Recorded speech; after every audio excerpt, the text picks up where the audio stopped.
Greetings, ladies and gentlemen. I'm GC Smith, and today I want to talk about a topic that's kind of split the WoW community. It's a rather controversial topic in some ways, and that is the topic of legacy servers. Now, I'm not really going to touch on Nostramus, or however it's pronounced, the private server that was closed. This topic isn't really about that. Instead, it's about the topic that the shutting down of that server has kind of caused discussion on, and that is whether or not Blizzard should do legacy servers. So what are legacy servers, for those of you who don't know? Well, legacy servers are servers that you'd have access to that provide you a experience of a previous expansion. So Vanilla, Burning Crusade, and Wrath of the Lich King are the three big contenders, with Vanilla being like the pioneer of them all, the one held aloft as the kind of experience that most people would want to experience. Now, there are people out there, very vocal people like Kungun, an old famous raider who really wants legacy servers and really pushes for it. And there are people who are against it, and there's people that are kind of apathetic to it. They don't mind it happening, they don't see it happening, but if it did, they would play it. Now, I'm personally of the opinion that legacy servers are a bad idea, and I know that I'm going to get a lot of hate and dislikes because of that, but I'd like you to hold on and let me give you my reasoning for why I think legacy servers are a bad idea before you personally go on a rant or just dislike randomly. I'd at least like you to hear what I'm going to say and then have you make a fully informed decision. Now, I think there are several key reasons for why legacy servers are a bad idea and why Blizzard don't want to do them, and why Blizzard have, for better or worse, made the statement of you think you want them, but you don't. So that's a rather famous clip. A bit of a political, propaganda or notice backfire. It's not a very good thing to have done, telling someone that they don't really want it when that player thinks they do. But they're not completely wrong. So let's go through the various reasons why I think legacy servers are a bad idea and probably will never happen. So the first big reason, and probably the biggest reason, is no updates ever to the server. One of the biggest complaints from people currently about live servers, and people that want legacy servers are complaining about, is the fact that live servers never see updates. I mean, in fact, I've seen people that say, I want legacy servers because the live server isn't getting fast enough updates. And the legacy servers themselves will never get updated or new content unless, of course, they go through the legacy server from the start of the expansion to the end. Basically, what this means is that content will get really old eventually. People already quitting in droves because of 14 months of Hellfire Citadel. Well, imagine Infinity Black Temple or Sunwell Plateau or Infinity Naxxramas. There's only so much an instant like Naxxramas can get you. There's only so much 40-man raiding with all of its problems can get you. And it's just really weird to see people want to have access to the same content indefinitely. Don't get me wrong, the content's not awful. I can see why people would want to have access to the content at a relevant level, especially content like Naxxramas, which no longer exists in the old world, as well as some of the old world questing. Don't get me wrong, I can personally see why you'd want that, and I would love to have access to that, at least temporarily as well. But the problem for Blizzard is they probably have to go through a lot of work setting up these legacy servers on the basis that they know that eventually people will move on from them and either go to live servers again with new updates there, or, as some people will do, because this is World of Warcraft, this is the internet, these are people in the real world, people will complain about lack of content on a legacy server. And I guarantee you that will happen if a legacy server happens, because it's the kind of thing that people just complain about. They go onto a server that's designed in such a way and complain about it. It's like when people complain about being ganked on a PvP server where world PvP is always on. It's kind of silly in that way. You should know what you're getting into. But there will be people that complain, there's no updates, we want updates. And then Blizzard will be forced to go, well, the update to this is, say, the Burning Crusade. And so, no, we want vanilla updates after Naxxramas. But at that point, the only update left is Burning Crusade. Blizzard can't legitimately take time away from the live or the main servers, the current storyline, to develop storyline for the old world, especially not since any storyline they do, people in the new content will go, well, why do they get that and we never got to see it, and it can just cause a whole lot of problems. And that's basically leading on to my next point, is that the in-content expansion, not only will it get old eventually, and because there's no updates at all, it will get old really, really fast. One of the things that preserves a life, the lifetime or the length of an expansion, is the staggered release of content, right? So you get access to the first tier, then the second tier, then the third tier, so on and so forth, depending on the expansion. But if they release it all as the final patch released, then you have almost immediate access to the final tier, based on a certain few criteria you have to fulfill, like old world attunements, because old content had attunements, as well as minimum item level gear that you kind of have to do it.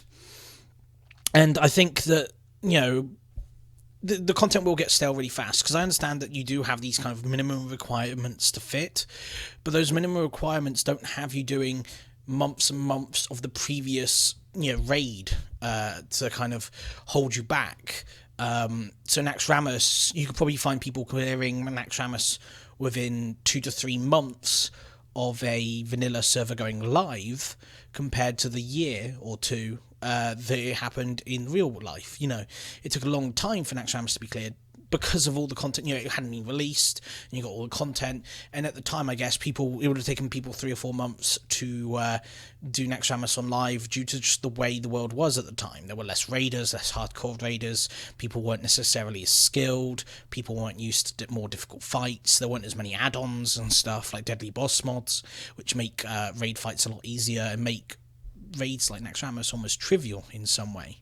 Those raids were incredibly trivial. In fact, many people that went through the Naxxramas Wrath of the Lich King experience found out how trivial the raiding could be for that raid, how bad the instance was, because yes, its numbers were undertuned to allow people to more easily experience it, but the fights weren't even that complicated. Most of them were either patchwork, where you just had to have an extra tank or the tank stacked, or you had other fights which just required you moving across the room or split into 2 rooms. In fact, the only real fight I found that was really complex in that instance was probably Thaddeus, or Thaddeus, where you had to, constantly swap sides of the room, repeated movement in different directions, and one player doing it wrong could kill the entire raid. So that was the only really mechanically complex fight I absolutely remember from that. I mean, the second to last boss wasn't even that complicated, it just required resistance gear. But yeah, I reckon the content will get really old really fast based on easier access to it. Unless, of course, they try and alleviate that problem with staggered release, where you start at the first patch of the game and go onwards. But the problem with that is, say, with vanilla, the original game was quite empty in content in some ways. You had Molten Core dungeons and a slow leveling experience, but there were a lot of quality of life things that got added over the course of the expansion. So where would you start? Do you start at the absolute beginning, where there are a lot of these issues, bugs, balance problems, PvP would be a mess, and I'm almost certain that some people that want access to those servers would like to PvP well? Or do you go through the later patches? Do you start one of the later patches? Or do you start the last patch, like I've already said? You've got to make all these decisions, and that puts a lot of effort on Blizzard's part to kind of develop these things, because I don't think they just have a random copy of patch 1.045 or whatever patch they have there as a place to start, just lying around there, for the head office. These aren't the kind of things that companies necessarily keep around, which means they'd have to code from that again. That's a lot of effort and a lot of work to do just to get a vanilla server up and running, which would take away from the development of actual new content. There's also the fact that bugs and balance issues again transform across the entire expansion. At the beginning of Wrath of the Lich King, Death Knights ruled everything. PvP, PvE, they were just incredibly powerful class with all their self-healing and just insane range of abilities. But by the end of Wrath of the Lich King, they were far more balanced. So where do you start? Do you start at an expansion experience like that, where people will either hate the balance issues because a class is just wrecking them all the time, or some people will love it because their class is OP, or do you start with a merger? You know, there's all these decisions that Blizzard would have to make that takes time and money that they don't really want to dedicate to these kind of things. Then there are the costs, you know, in addition to all of this. Servers cost money to run. Any of these big decisions and anything that requires any development time will add costs to it. And really, where's that money going to come from? You know, if people pay their regular £15 sub, that's fine, but most people aren't going to want to pay full retail price World of Warcraft subscription fee for old content. They'll think, well, this is old, you didn't really develop it anytime recently, it's all been covered payments previously, why should I pay so much? So people want to pay less, but then they'll complain they don't have access to the main servers and all this different thing, and there's all these different things to cover. So you'd have to make all the money back and how to work that all out. That's a lesser issue, I guess. You can just try and charge a £5 fee or $5 fee or whatever it is, and develop from there. But I do believe there are a lot of issues with legacy servers that many people just don't want to address. They either ignore, don't address, or they seem to think that Blizzard just has a file of every patch from every expansion sitting around the office they can just upload to a server with minimal effort, which is why they seem to think that people would want it. The reality is as well that a lot of people were complaining about vanilla back when vanilla was there, you know, about the lack of the ability to do things or how difficult it was. I mean, there's a reason why we've developed from there to where we are now, because people wanted certain quality of life issues, people wanted changes, people wanted these things. And I ultimately think that any server that Blizzard put up would be empty within, say, a year, almost empty, because people realizing they're never going to get new content, or any content they get, well, it's going to be got old within a very short period of time and probably really easy to clear. You have to remember the balance on 40-man raids was awful. They were made so like 20 of you could be AFK up until Naxxramas. Naxxramas was the only of the 40-man raids that kind of required you all to be doing your job, which is why a lot of guilds hit a brick wall when it came to that instance, if of course they made it that far at all. So, yeah, I don't think it's something that people really want in the long term. I know I'd like to access some of the content. I believe that some of the content would be fun, but I do believe it's something that you kind of want to do for a very short period of time, and maybe Blizzard could do it as kind of like an anniversary event, you know, access to a legacy server as part of a 15th anniversary World of Warcraft, or even 12th or 13th, you know, something soon maybe.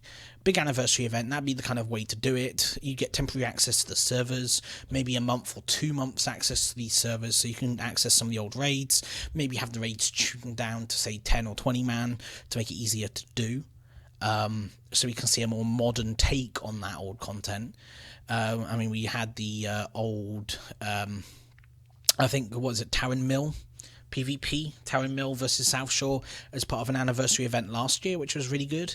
But they did say they had to kind of get the original developer to come in and remake it all because they lost the data, which suggests they don't have classic WoW just sitting around on their files somewhere. So, yeah, I mean, it's something that I can see why people would want to play it, but I think there's a lot of things people have kind of glossed over, ignored, or just don't think about in their nostalgia trip, that they think they'd love this thing. But I think Blizzard has a lot of data to suggest otherwise, and there are plenty of reasons why it's just unfeasible to do anytime soon anyway. So hopefully you've enjoyed this video, hopefully you've listened to what I've had to say, and don't think I'm being a complete idiot with my opinions. I'd just like to see people more think about the long-term effects of these servers and think about all the issues these servers will be facing, rather than just go, I want to raid Molten Core again because that was awesome. You know, yes, there were good things about vanilla, and there were also bad things about vanilla. The same way is there actually were good things about Warlords of Draenor, even if it has been an overly poor expansion. So thank you very much for watching, guys. I hope I'll have more World of Warcraft based content coming soon, and I hope you look out for that. So thank you very much for watching, guys, and I'll see you next time.